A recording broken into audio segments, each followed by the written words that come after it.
Imagine you are trapped in a car on a Friday afternoon, 2.5 hours into a drive to Cape Cod. You are surrounded by gridlocked vehicles, boxed in by boat trailers and beachgoers. The physical environment is inescapable. I recently took this trip. There were two of us in the vehicle, looking through the same windshield at the same road. Yet when we finally stepped out of the car, we recounted two conflicting versions of the journey. To the driver, the highway was a parking lot. At the very first slowdown, he predicted we would be crawling for the entire trip. Upon arrival, he insisted to everyone that we had been stuck in traffic from start to finish. I had been checking the GPS. The congestion was actually intermittent. We had a few jams, but we also traveled at highway speeds for miles at a time. The open road was right there in front of us. Labeling this confirmation bias skips a crucial step. Before a bias can be confirmed, a piece of reality must be accepted as evidence. The clear road was perceptually available to the driver, but his brain refused to record it as a valid event. This gap between the map and the memory reveals the architecture of experience. Three specific psychological gears dictate what reaches the mind and what is discarded at the gate.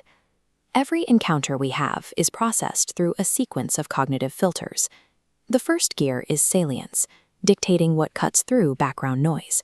A traffic jam is instantly flagged. Next, attention engages. Your cognitive resources lock on to the brake lights.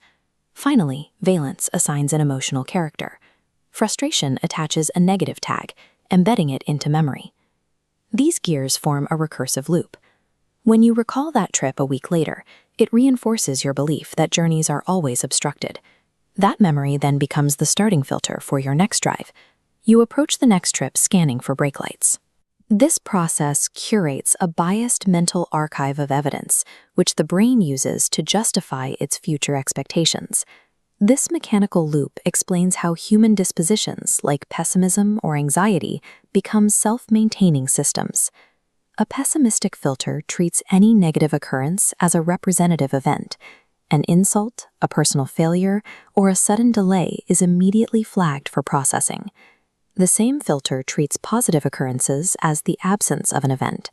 An ordinary kindness or a stretch of clear highway passes by unrecorded. It is used in the moment, but it never makes it into the story of what the world is like.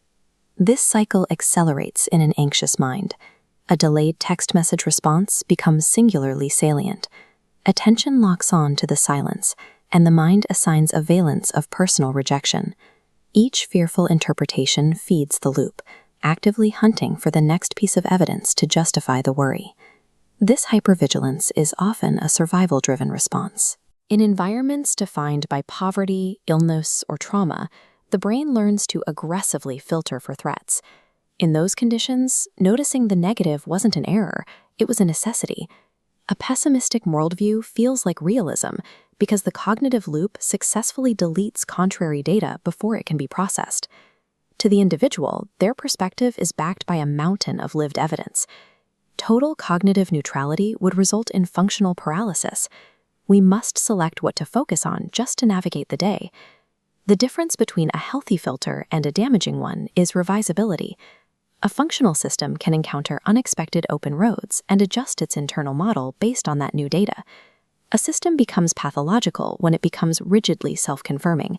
It stops updating, systematically erasing any experience that might disturb its governing narrative. The driver on my road trip didn't invent the congestion.